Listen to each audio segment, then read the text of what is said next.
Introducción al sacramento de la Eucaristía. Prólogo.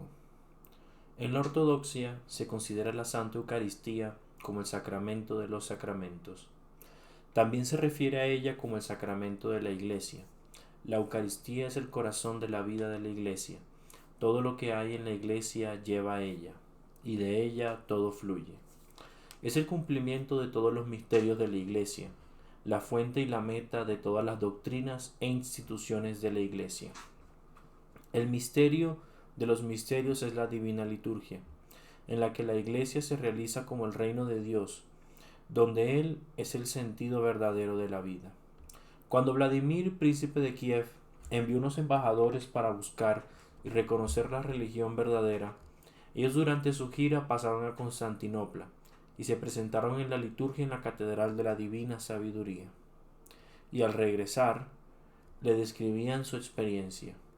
No sabíamos si estábamos en la tierra o en el cielo, porque sobre la tierra no ha de haber belleza semejante a lo que vimos. Es imposible describirlo. Lo que sí sabemos es que Dios mora aquí entre los hombres y que su adoración en ese lugar supera a cualquier otro. Somos incapaces de ignorar esta belleza y estamos seguros de que no podremos, después de hoy, seguir viviendo en Rusia de forma distinta. La palabra Eucaristía quiere decir agradecimiento o acción de gracias. Este nombre hace referencia a la cena sagrada entera, no solamente a los elementos del pan y el vino, sino a todo el hecho de reunirse, rezar, leer las sagradas escrituras y proclamar la palabra de Dios, conmemorar a Cristo, comer y beber su cuerpo y sangre en comunión con Él y con Dios Padre por el Espíritu Santo. Se utiliza la palabra Eucaristía porque el sentido pleno del banquete del Señor es el de agradecimiento a Dios por todo cuanto Él ha hecho al crear, salvar y glorificar el mundo. También se refiere al misterio de la Eucaristía como la Santa Comunión, pues es la comunión mística de los seres humanos con Dios, los unos con los otros, y con todos los seres humanos, y todas las cosas en Él, mediante Cristo y el Espíritu Santo. Institución del sacramento. Cristo, por sí mismo, instituyó el sacramento de la Eucaristía en la última cena, pues, tomando el pan, lo bendijo, lo partió y dándoselo a sus discípulos, dijo: Tomad, comed, este es mi cuerpo. Tomó luego una copa, dadas las gracias se las dio diciendo: Bebed todos de ella, esta es mi sangre, la del Nuevo Testamento, que derramada por muchos para la remisión de los pecados. Mateo capítulo 26 versículos 26 al 28. Marcos capítulo 14 versículos 22 al 24. Lucas capítulo 22 versículos 19 y 20. Primera de Corintios capítulo 11 versículos 23 al 25. Y les encomendó que este sacramento se levantara seguido: haced esto en memoria mía. Lucas capítulo 22 versículo 19. Pues cada vez que coméis este pan y bebéis esta copa, anunciáis la muerte del Señor hasta que venga. Primera de Corintios capítulo 11 versículo 26. Los sentidos de la Eucaristía. La Eucaristía es el banquete del Señor, donde Cristo se nos ofrece a sí mismo como verdadera comida y bebida, en una forma incruenta. Es continuación de la misma ofrenda de la cruz, donde el sumo sacerdote se ofreció a sí mismo, por una vez, como un cordero por cuya sangre salvó al mundo y rompió el acta de sus pecados. La comunión es participación en el cuerpo y sangre del Señor, pues el pan y el vino se vuelven, por la epíclesis, que es la invocación del Espíritu Santo, en el purísimo cuerpo y la preciosa sangre. La copa de bendición que bendecimos, ¿no es acaso comunión con la sangre de Cristo? Y el pan que partimos, ¿no es comunión con el cuerpo de Cristo? Primera de Corintios capítulo 10 versículo 16. La reunión litúrgica eucarística es la expresión más clara del misterio de la Iglesia, el cuerpo de Cristo, pues mientras la Iglesia es la que establece la Eucaristía, esta forma a la Iglesia y une a sus miembros alimentándolos con la vida. Así, La Eucaristía es el misterio de la reunión de la comunidad, porque aun siendo muchos, un solo cuerpo somos, pues todos participamos de un solo pan. Primera de Corintios capítulo 10, versículo 17. Y a todos nosotros que comulgamos de un mismo pan y un mismo cáliz, únenos los unos con los otros, en la comunión de un solo Espíritu Santo. La liturgia de San Basilio. Por la comunión se realiza la unión del hombre con Cristo y la permanencia en él.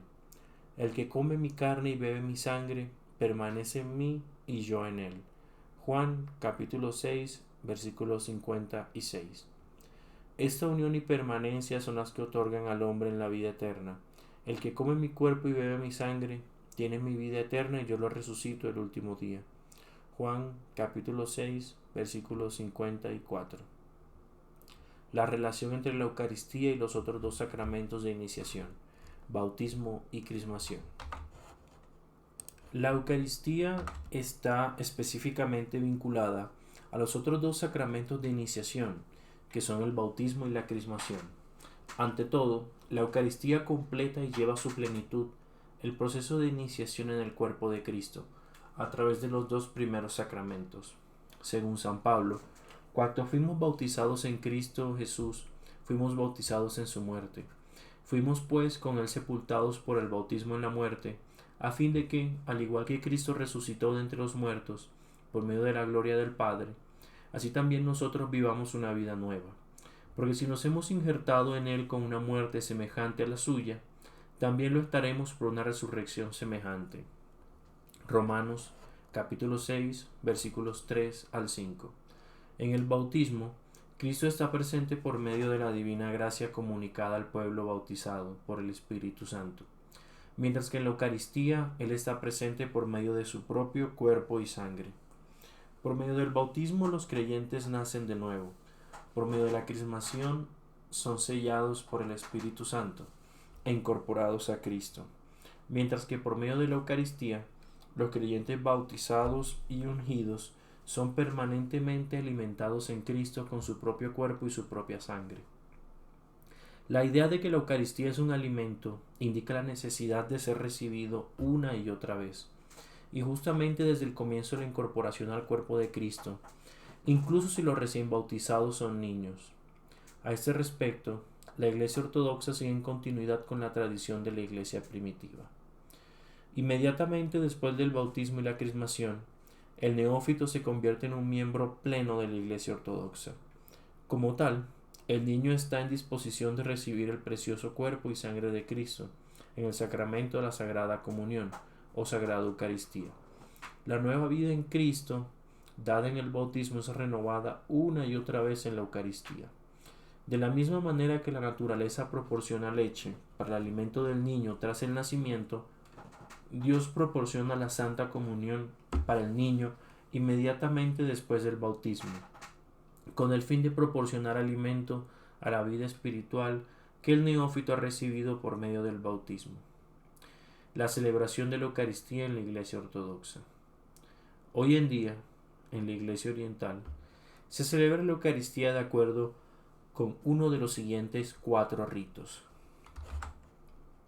Primero, la liturgia de San Juan Crisóstomo. Liturgia del tiempo ordinario, tanto los domingos como los días laborales. Segundo, la liturgia de San Basilio el Grande, celebrada 10 veces al año. Estructuralmente es muy parecida a la liturgia de San Juan Crisóstomo, únicamente tiene una plegaria eucarística mucho más larga. Tercero, la liturgia de Santiago, hermano del Señor, celebrado una vez al año en Jerusalén y unos cuantos otros lugares el 23 de octubre, fiesta de Santiago. Cuarto, la liturgia de los dones presantificados, celebrada los miércoles y viernes de Cuaresma, lunes, martes y miércoles de Semana Santa. No hay rito consagratorio en esta liturgia, sino que para la comunión se reparte pan consagrado el domingo anterior. Se da la Eucaristía a todos los miembros de la Iglesia que estén bautizados y crismados, incluyendo a los bebés. Se recibe la comunión siempre con ambas especies, el pan y el vino. Es estrictamente entendido que es la presencia real de Cristo, su verdadero cuerpo y su verdadera sangre. La estructura general de las liturgias de San Juan Crisóstomo y San Basilio. Primero, la proscomedia, o preparación de los dones para la consagración. Proscomedia es una palabra griega que significa traer. Así se llama la primera parte de la liturgia, de la costumbre de los antiguos cristianos de traer pan y vino y todo lo necesario para la realización de la liturgia. Debido a ello, el mismo pan que se utiliza en ella se llama prósfora, que significa ofrenda. Esta primera parte de la liturgia, el oficio de la preparación, es celebrada privadamente por el sacerdote y el diácono en la mesa de la preparación con las cortinas del santuario cerradas. El oficio comienza con la entrada en el santuario de los sacerdotes y el rito de la vestición. Después en la mesa se prepara el pan y el vino para la liturgia de manera solemne. Segundo, la liturgia de los catecúmenos, con intercesiones, letanía de paz, la entrada menor, el himno trisagio, 3 veces santo, lecturas bíblicas, apóstoles y evangelios y el sermón. Tercero, la liturgia de los fieles, con las siguientes partes. Primero, el prefacio u ofrenda de los dones. Segundo, confesión de la fe, el credo niceno-constantino-napolitano. Tercero, la anáfora, canon eucarístico con la anamnesis, rememoración.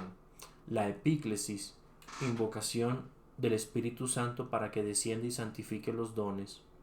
La conmemoración de la Madre de Dios, Teotocos y los santos. Y la súplica, recuerda, Señor. Cuarto, plegaria del Señor.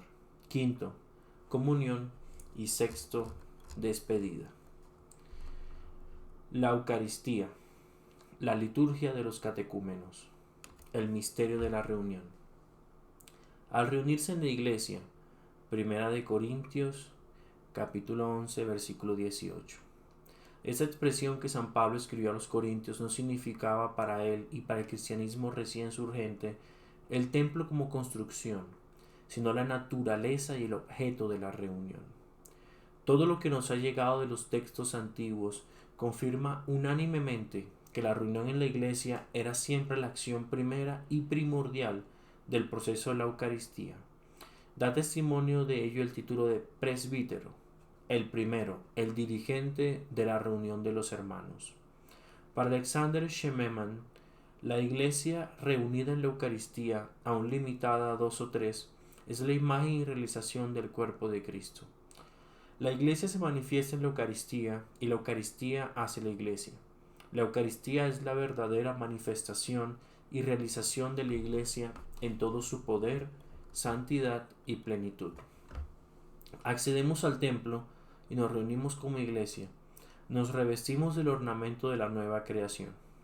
Esta es la primera acción litúrgica del misterio de los misterios, la Santísima Eucaristía. Finalmente, el vínculo orgánico entre Eucaristía e Iglesia debe ser considerado en una perspectiva escatológica. El metropolita Juan de Pérgamo considera que la Eucaristía es el momento en la vida de la Iglesia en el que tiene lugar la anticipación de los escata. La anamnesis de Cristo es realizada no como una mera promulgación de un acontecimiento pasado, sino como una anamnesis del futuro, un acontecimiento escatológico. En la Eucaristía la Iglesia se convierte en un reflejo de la comunidad escatológica de Cristo, el Mesías, una imagen de la vida trinitaria de Dios. El misterio del reino. El sacerdote empieza la liturgia con exclamación en el santuario: bendito sea el reino del Padre, del Hijo, del Espíritu Santo, ahora y siempre, por los siglos de los siglos. El coro responde: amén. Con el paso de los siglos se ha extinguido paulatinamente el sentir de los cristianos, a diferencia de la iglesia primitiva, respecto al reino que está cerca, y ha cedido su lugar a una percepción nueva que considera el reino como algo referente a lo alto, un mundo después de la muerte. Podemos asegurar que la liturgia desde un principio se formó y tomó estructura como símbolo del reino. El rebaño pequeño, a quien le ha parecido bien al Padre darle el reino. Lucas capítulo 12, versículo 32. Se reunió a espaldas del mundo, cerradas las puertas. A solas esta iglesia, que realmente está fuera del mundo, ascendía hacia la luz y la alegría y penetraba la victoria del reino. El templo cristiano es un reflejo de la reunión celestial de la iglesia. Basta estar de pie por unos segundos en el templo de la Santa Sabiduría, Hagia Sofía, para comprender existencialmente que el templo y el ícono son frutos de una experiencia viva del cielo, de una comunión de la paz y la alegría en el Espíritu Santo. Romanos capítulo 14, versículo 17. Conforme a la definición del reino de Dios según San Pablo. Amén no significa solamente la aprobación de lo dicho, sino que es una aceptación activa. Es así y que así sea. Es una expresión que concluye toda oración que el presbítero dice, sellándola y expresando la participación responsable y ontológica de cada fiel y de toda la asamblea en la acción litúrgica de la Iglesia. El misterio de la entrada. En la Iglesia primitiva, la primera acción de la divina liturgia, después de la reunión de los fieles, era la entrada del presbítero con la cual la liturgia empezaba. La letanía de paz, realmente de origen antioqueño, que inicia la liturgia con su forma actual, hasta antes del siglo XII se cantaba después del trisagio. De hecho, en algunos manuscritos es llamada letanía del trisagio. En la acción de entrada nos separamos del mundo para elevarlo e introducirlo al reino, y para hacerlo de nuevo un ambiente divino y parte del reino eterno. La entrada menor, con todo lo que padeció de cambios, conservó siempre su carácter como entrada, inicio y acercamiento. Obsérvese la celebración episcopal. Da testimonio de este sentido la oración de la entrada, que el sacerdote recita mientras avanza en la procesión. Haz que con nuestra entrada se realice la entrada de los santos ángeles, que concelebran y glorifican juntamente con nosotros tu bondad. La entrada es ascensión porque nos acerca al altar. La iglesia asciende a donde su vida verdadera se oculta en Cristo con Dios, al cielo donde la ofrenda eucarística es erigida. Quizá lo que mejor expresa el sentido escatológico de la entrada como acercamiento y ascensión hacia el altar es el himno trisagio, que se canta solamente al realizar la entrada. Santo es el contenido eterno de la alabanza de los ángeles, según el profeta Isaías. Ninguna razón es capaz de explicar esta palabra. La percepción de la santidad de Dios es la base y el origen de la religión. De esta manera la divina liturgia nos descubre el sentido de la santidad de Dios sin que nos lo explique. El culto es el fruto de la necesidad del hombre y de su sed hacia la unión con aquel que es santo, con aquel a quien percibe aunque es incapaz de comprender. El misterio de la divina palabra. Desde la iglesia primitiva, la lectura de las Santas Escrituras formó una parte inseparable de la reunión en la iglesia. El libro de los Hechos de los Apóstoles atestigua que los primeros cristianos se mantenían constantes en la enseñanza de los apóstoles, en la comunión, en la fracción del pan y en las oraciones. Tenemos aquí las partes que integran la Eucaristía desde el principio. Perseverancia en la enseñanza de los apóstoles, que toma hoy la forma de lecturas de la Biblia, la fracción del pan y las oraciones. En esta perspectiva, la Eucaristía expresa, de un modo ilustrativo, el estrecho vínculo y la interdependencia entre palabra y sacramento. En el tiempo de la persecución, el Santo Evangelio no se dejaba a la vista, ya que la expropiación de los libros sagrados constituyó un aspecto de la persecución. Así que cada vez el Evangelio se traía de afuera a la asamblea litúrgica. Con la conclusión de esta etapa de la vida de la Iglesia y con la edificación de grandes catedrales, el mismo templo y sobre todo el altar, volvió el lugar natural para guardar el Evangelio. De esta manera, la entrada en su forma actual se resume en tres entradas originales. Primero, la entrada del templo como acción inicial de la Eucaristía. Segundo, la entrada con el Santo Evangelio. Tercero, la ascensión de los sacerdotes hacia el altar para empezar la liturgia de los fieles. El Santo Evangelio en la tradición ortodoxa no es un elemento litúrgico únicamente como texto para ser leído, sino también como libro. Para la Iglesia es como un icono parlante que anuncia la manifestación de Cristo y su convivir con nosotros. Sobre todo es un icono de la resurrección. En este sentido, la entrada con el Evangelio no es una representación de un acontecimiento del pasado, sino el anuncio de Cristo resucitado de entre los muertos, tal como lo predijo. Antes de la lectura evangélica, el sacerdote se dirige al pueblo diciendo: la paz sea con ustedes. La paz es Cristo.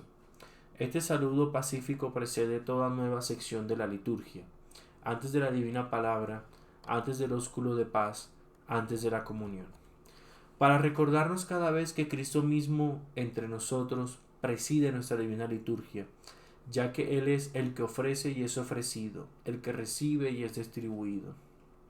El pueblo antes de la lectura evangélica canta de una manera solemne: aleluya, aleluya, aleluya, un término que oculta en su sonido inmensa alegría y alabanza por la manifestación del Señor. Es una reacción natural a su llegada. Aleluya anticipa la lectura evangélica, porque la manifestación de Cristo a la Iglesia, a quien le abrirá los ojos, anticipa el recibimiento de la divina palabra. Mientras el sacerdote lee esta oración: oh soberano, que amas a la humanidad, haz brillar en nuestros corazones la luz pura de tu conocimiento, y abre los ojos de nuestro entendimiento a la comprensión de tus predicaciones evangélicas. Inculca en nosotros el temor de tus bienaventurados mandamientos, a fin de que, habiendo pisoteado todos los deseos carnales, vayamos en busca de un modo de vida espiritual, pensando y obrando cuanto es de tu agrado, pues eres la iluminación de nuestra alma y cuerpo, oh Cristo Dios, y a ti rendimos gloria junto con tu Padre, que es sin principio, y tu Santísimo Espíritu bueno y vivificador, ahora y siempre y por los siglos de los siglos. Amén. La comprensión y la asimilación de la divina palabra, tal como es la consagración de los dones, no dependen solamente de nuestra voluntad. La condición principal para el entendimiento es que los ojos de nuestro entendimiento sean abiertos místicamente y que el Espíritu Santo descienda sobre nosotros. La Eucaristía, la liturgia de los fieles. La liturgia de los catecúmenos termina al despedirnos para que empiece la liturgia de los fieles. La Eucaristía es una reunión de la Iglesia a puerta cerrada. En realidad, el desdoblamiento del antimencio es la acción que concluye la primera parte y anuncia la segunda. Históricamente, la idea del antimencio surgió para concordar en la vida diaria de la Iglesia entre el sentido de la Eucaristía como una obra de la Iglesia entera de un lado y del otro lado la necesidad pastoral de celebrar varias liturgias. Cuando el sacerdote desdobla el antimencio y lo extiende sobre el altar y lo besa allá donde la firma del obispo, el altar ya está consumado y preparado para celebrar la ofrenda eucarística. Desde entonces, este altar no pertenece a la comunidad local restringida, sino que la supera para formar el único altar de la Iglesia de Dios, el lugar de la ofrenda de Cristo, el lugar de la morada de Cristo entre nosotros, donde todos formamos su cuerpo místico. El todo vence la división y la vida nueva es otorgada con su plenitud. El misterio de la ofrenda y el carácter de ofrenda de la Eucaristía. Desde el inicio de la historia humana, la ofrenda y el sacrificio formaron el corazón de las religiones, véase a Caín y Abel. Muchas ciencias han tratado de estudiar este fenómeno. Sea lo que sea el resultado, hay una conclusión innegable. Es que cuando el hombre, a la hora y en el lugar que sea, dirige su oración a Dios, le surge la necesidad de ofrecer lo más valioso de su vida. Esta vida caída y sometida totalmente a la ley del pecado es incapaz de curarse, renovarse, llenarse de nuevo de la vida y santificarse por sí misma. Así que esta sed y esta penitencia que estaban permanecidas en el hombre, los introdujo en la base de su religión y de sus sacrificios. Sin embargo, estos eran incapaces de salvarlo de la esclavitud del pecado y de la muerte, tal como el caído en un abismo es incapaz de detener su caída y el sepultado es incapaz de liberarse de sus mortajas. Dios es el único que puede salvar. Es el único que puede realizar lo que todos los sacrificios buscaban y anhelaban. El sacrificio de Jesucristo es la purificación de toda ofrenda. La ofrenda no es el precio del rescate en un sentido legalista, sino la expresión máxima del amor. En Cristo tanto amó Dios al mundo al grado que dio a su Hijo unigénito. Y en Cristo tanto amó el hombre a Dios que se entregó a sí mismo. En esta anonadación el amor lo domina todo. Este sacrificio, por ser amor, logró otorgar el perdón y satisfacer la sed del hombre.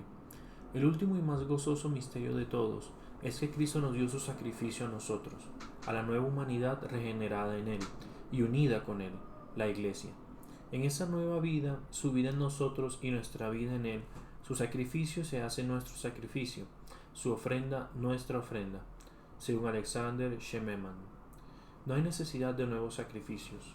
Cuando en la liturgia ofrecemos el pan y el vino como el símbolo y el fruto de nuestro vivir, acercamos nuestra vida a la única y eterna oblación, que se ofreció una vez para siempre: permanezcan en mí y yo en ustedes. Juan capítulo 15, versículo 4. El sacrificio eucarístico no es recordar simplemente o referirse al sacrificio de Cristo como un acontecimiento que sucedió hace ya mucho tiempo, sino que en la Eucaristía el sacrificio de Cristo es hecho presente y efectivo por el mismo Cristo con la comunidad, como la cabeza con su cuerpo. La Eucaristía es el mismo sacrificio incruento que fue ofrecido por el Señor en el cenáculo en Jerusalén, la noche del jueves, y que después de un breve tiempo fue ofrecido en sangre en la cruz para la salvación de los hombres. El mismo sacrificio en la cruz sigue siendo ofrecido en cada liturgia. La entrada mayor. Históricamente, el origen de esta acción litúrgica es que cada uno de los fieles traiga consigo la reunión eucarística lo que su corazón y su situación permitían para contribuir en las necesidades de la Iglesia, para con los clérigos, las viudas, los huérfanos y los pobres por los que la Iglesia veía. Y los diáconos eran los encargados directos de esta liturgia de caridad. Parte del ofrecido era escogido para formar el material del sacramento. La entrada mayor formó la conclusión de este proceso de recepción de las ofrendas personales y de selección. Los dones ofrecidos, pan y vino, son acercados al altar y con ellos acercamos toda nuestra vida al sacrificio de Cristo. Cuando en el servicio de la ofrenda conmemoramos a un hombre, no lo hacemos por su salud y éxito, o por una situación mejor después de la muerte, sino que ofrecemos a esta persona como un sacrificio vivo y agradable, para que sea partícipe de la vida inagotable en el reino celestial. Este servicio del ofertorio tiene los siguientes elementos. Primero, la oración que el sacerdote recita por sí mismo. Es la única oración de la liturgia que se dirige personalmente al Hijo y no al Padre. En esta oración la Iglesia enfatiza que Cristo es el que ofrece y es ofrecido. Es el mismo sacrificio que se ofreció una vez y que sigue ofreciéndose. Como el sacerdote no va a ofrecer esta oración personal por su fortalecimiento, en un momento en el cual Cristo obrará a través de sus propias manos, su propio ícono y su propio ser. La incensación del altar, del templo y de los fieles. Lo que veneramos con el incienso es la creación de Dios, cuya vocación desde la eternidad es compartir el reino de Dios y participar de la cena del Cordero Pascual. El himno de la ofrenda. Nosotros que presentamos místicamente los querubines, apartémonos de todo interés mundano para recibir al Rey de todo. La procesión de los dones entre los fieles hacia el santo altar. La ofrenda de cada uno de nosotros presente en la ofrenda de todos se realiza como ofrenda que la Iglesia eleva por sí y por consecuencia es la ofrenda de Cristo, porque la Iglesia es su cuerpo y Él su cabeza. La conmemoración de los nombres. Cuando encomendamos a Dios a las personas por quienes los dones han sido ofrecidos, confirmamos que ellos viven en la memoria de Dios. Cuando el obispo celebra, recibe los dones y los coloca sobre el altar. La ofrenda ya es la de la Iglesia. Cubre la ofrenda con el velo grande en un gesto que significa que la institución y la proclamación del reino de Cristo forman en este mundo un misterio que no se comprende más que con la fe. El sacerdote dice la oración de la ofrenda. Señor Dios Todopoderoso, haznos dignos de hallar gracia ante tu rostro, para que nuestro sacrificio te sea agradable, y el Espíritu bueno de tu gracia more en nosotros, en estos dones aquí presentes y en todo tu pueblo. El credo de fe. El diácono llama a los feligreses a escuchar el credo con estas palabras. Estamos atentos con sabiduría. El coro recita el símbolo de la fe. Creo.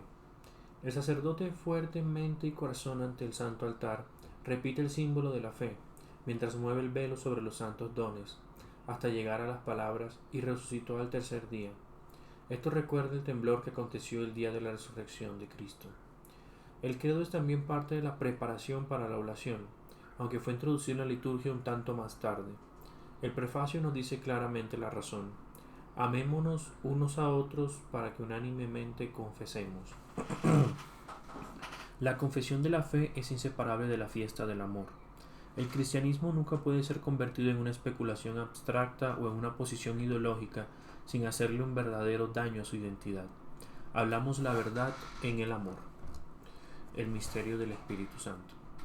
El acto sacramental de la Santa Eucaristía remite a la Santísima Trinidad, así como a cada una de las personas divinas.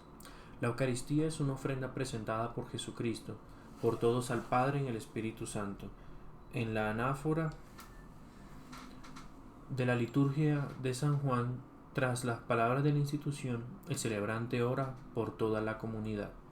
Te ofrecemos también este culto espiritual incruento, y te pedimos, te rogamos y te suplicamos, envía tu Santo Espíritu sobre nosotros y sobre estos dones aquí presentes, y haz de este pan el cuerpo precioso de tu Cristo, y de lo que está en este cáliz la sangre preciosa de tu Cristo, transformándolos con la virtud de tu Santo Espíritu, para que sirvan a los que de ellos participaren, para la limpieza del alma, la remisión de los pecados, la comunión en tu Santo Espíritu, para la plenitud del reino de los cielos, para la confianza filial ante ti, y no para reprobación o castigo.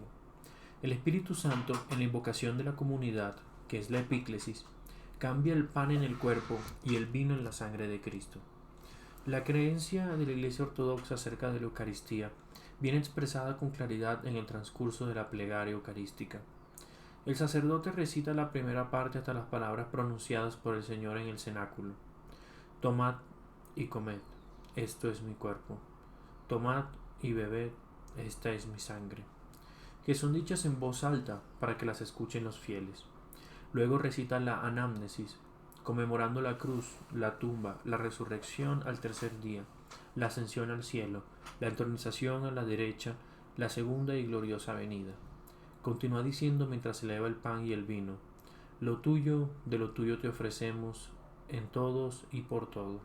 Y después se dice la epíclesis: envía tu Espíritu Santo sobre nosotros y sobre estos dones que hemos preparado, y haz que este pan sea el precioso cuerpo de tu Cristo, y lo que hay en este cáliz la sangre preciosa de tu Cristo, transformándolos por tu Espíritu Santo. Amén, amén y amén. Se hace evidente que el concepto del momento de la consagración se interpreta de modo distinto en la Iglesia papista. Según la teología ortodoxa, no queda completa la consagración hasta el fin de la epíclesis. No es que creamos que las palabras de la institución sean sobrantes y carentes de importancia.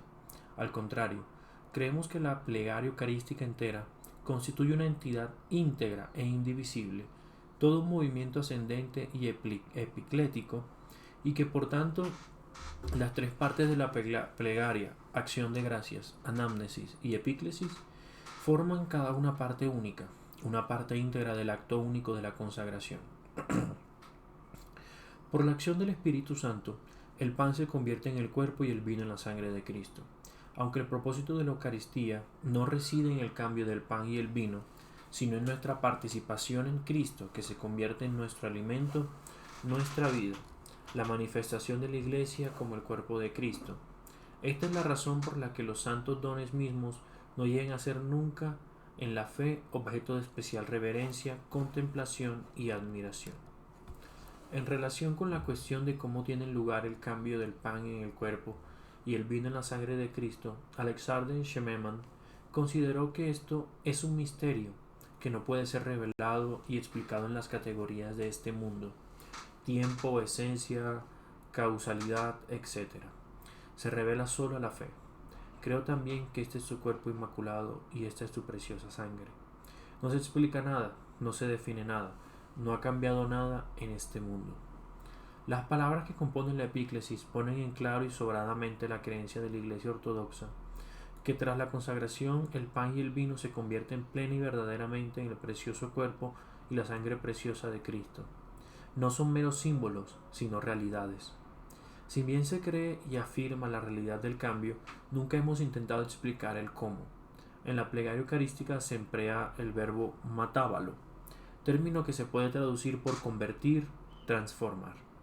Cierto que en el siglo XVIII, no solo los escritores individuales, sino los concilios como el de Jerusalén de 1672, se sirvieron del término transubstanciación, metousiosis, mas los padres de Jerusalén añadieron que esta terminología no constituye la explicación de cómo se produce el cambio, ya que es un misterio y siempre permanecerá incomprensible. ¿Cómo debemos interpretar la palabra transubstanciación? No se debe creer que con esa palabra se pretenda definir cómo el pan y el vino se convierten en cuerpo y sangre de Cristo, cosa que no lo entiende nadie más que Dios. Significa nada más que el pan se convierte real, verdadera y sustancialmente en el mismísimo cuerpo del Señor, y el vino en la mismísima sangre del Señor. San Juan Damasceno, en su libro sobre la fe ortodoxa, en su capítulo 4, nos dice: si preguntas cómo ocurre, basta con saber que mediante el Espíritu Santo, más que esto no sabemos que la palabra de Dios es cierta, activa y omnipotente, pero su manera de actuar es insondable. El misterio de la unidad en comunión, comunión eucarística. El propósito real y el cumplimiento de la Eucaristía es la comunión de creyentes con el cuerpo y la sangre de Cristo. Por medio de la Santa Comunión, cada creyente cristiano individual se une de un modo íntimo con Jesucristo en el Espíritu Santo, y al mismo tiempo con todos los creyentes en el espacio y el tiempo, incorporados al cuerpo de Cristo, que es la Iglesia viva. En la liturgia de San Basilio Grande, el celebrante ora tras la epíclesis: que nosotros, en el testimonio de una conciencia pura, a recibir una parte de tus sagradas cosas, podamos hacernos uno con el santo cuerpo y sangre de Cristo, y que habiéndolo recibido dignamente, podamos tener a Cristo en nuestros corazones y llegar a ser templo del Espíritu Santo. Todo creyente cristiano debería estar preparado para recibir la Santa Comunión dignamente. San Pablo, apóstol, advertía a los corintios: por tanto, quien coma o beba el cáliz del Señor indignamente, será reo del cuerpo y de la sangre del Señor. Examínese pues cada cual, y coma así el pan y beba del cáliz, pues quien come y bebe sin discernir el cuerpo, come y bebe su propia condena. Primera de Corintios, capítulo 11, versículos 27 al 29. Otra condición importante para recibir la comunión, ya en la iglesia primitiva, era la confesión de la fe cristiana y la cualidad de estar bautizado. San Justino, mártir y filósofo, señalaba en su primera apología que llamamos Eucaristía a este alimento del que solo puede participar aquel que ha reconocido la verdad de nuestra enseñanza, que ha sido lavado por el bautismo para la remisión de sus pecados y su regeneración, y cuya vida está regida por los principios que nos dejó Cristo. La preparación de los creyentes para la Santa Comunión está vinculada a los sacramentos de la iniciación. Los misterios de iniciación nos introducen en un proceso que dura toda la vida de aprehensión, aceptación y elección de seguir los valores de la vida cristiana. Se espera que los cristianos nacidos de nuevo en el bautismo gobiernen sus vidas por el poder de Dios. Tienen que comprometerse a actuar noblemente y mantenerse firmes en la fe y la virtud, y fundados en ambas en la santa semejanza de Cristo. San Nicolás Cavasilas. La Eucaristía como Santa Comunión es al mismo tiempo el sacramento de unidad de la Iglesia como una multitud de comunidades locales. La Santa Eucaristía crea la unidad de la Iglesia. El obispo Calixto Suárez subrayó que la Iglesia es una sociedad eucarística, un organismo sacramental que existe y existe en su plenitud donde quiera que se celebra la Eucaristía.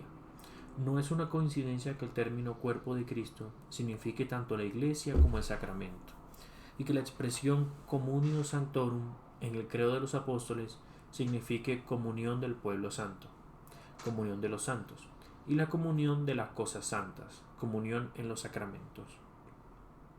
En la Santa Comunión, la unidad de la Iglesia se realiza y culmina, porque mediante la comunión todos los creyentes son incorporados orgánicamente en el único cuerpo de Cristo, la Iglesia misma.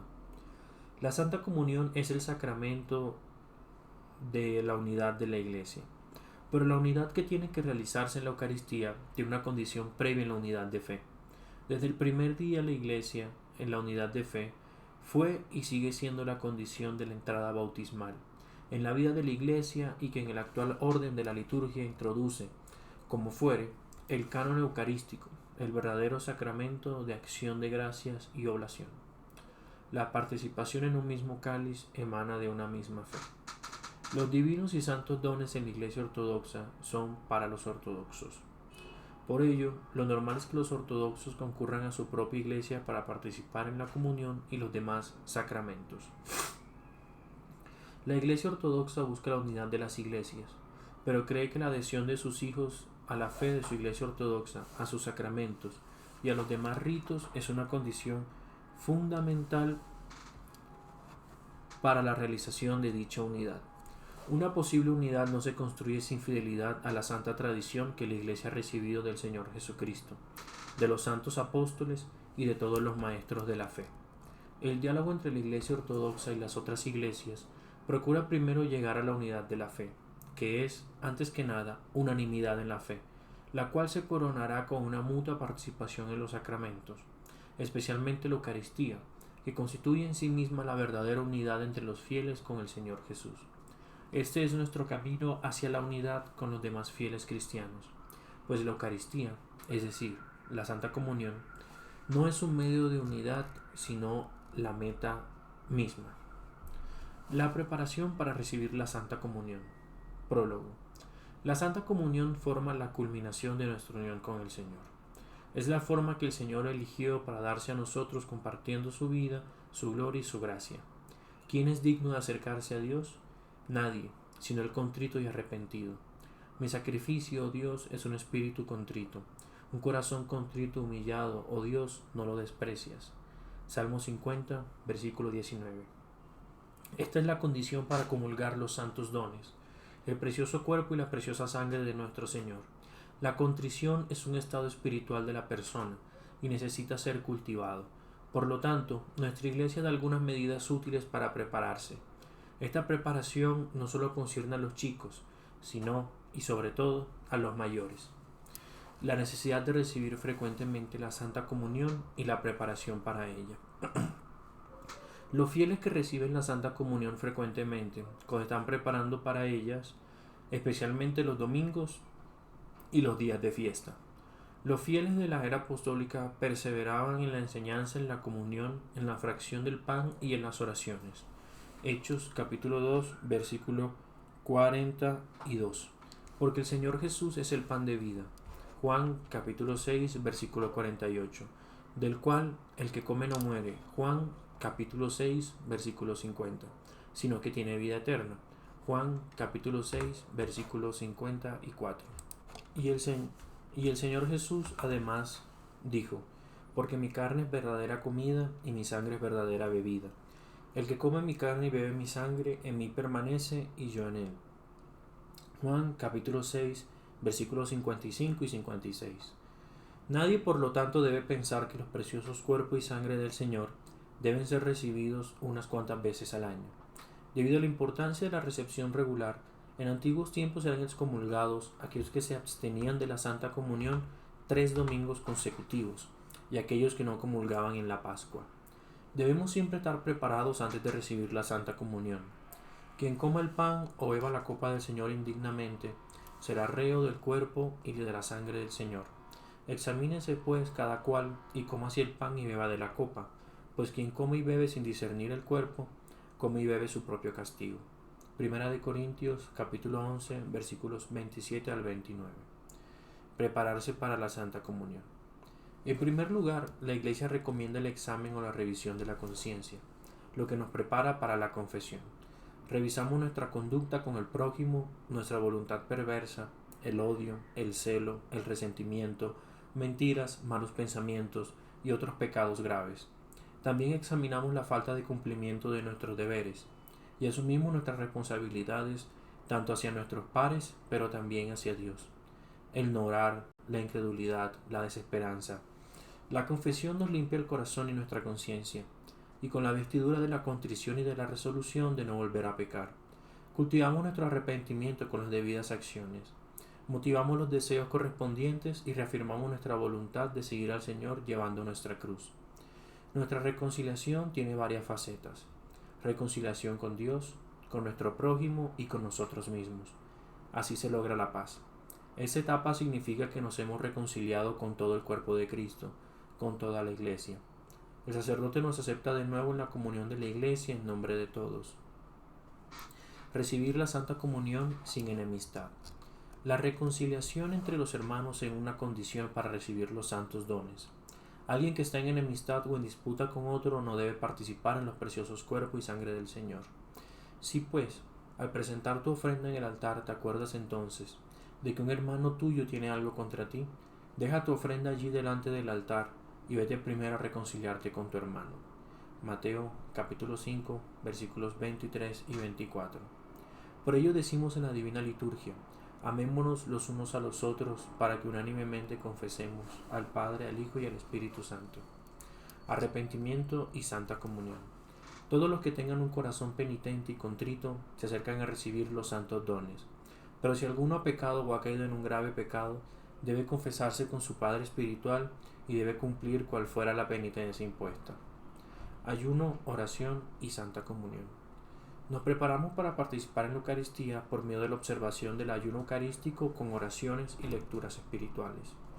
El ayuno que nuestra Iglesia prescribe como preparación a la comunión refleja la actitud que enseña la Escritura. No solo de pan vive el hombre, sino de toda palabra que sale de la boca de Dios. Mateo capítulo 4, versículo 4. La actitud del ayuno de la comida y de la bebida permite prestar la debida atención a la otra comida, la Santa Comunión, de la que tenemos más hambre y por lo tanto nos abstenemos de todo tipo de alimento por algunas horas antes de la Divina Liturgia. Es una expresión de la participación de nuestro cuerpo en la preparación del banquete tan deseado. La oración concreta nuestro deseo de mantener viva nuestra relación y nuestro encuentro personal con el Señor. Es la expresión de nuestra actitud permanente e intentamos vivirla cotidianamente.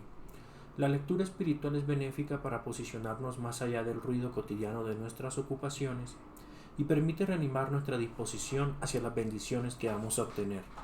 Esto fortalece nuestra voluntad buscando hacer la voluntad de Dios. La Santa Comunión nos habilita para ser portadores de Dios. Es el máximo honor y la más alta responsabilidad. Nos preparamos, pues, para cumplir apropiadamente con el mandamiento del Señor en la última cena, entregándonos a la misericordia del Señor.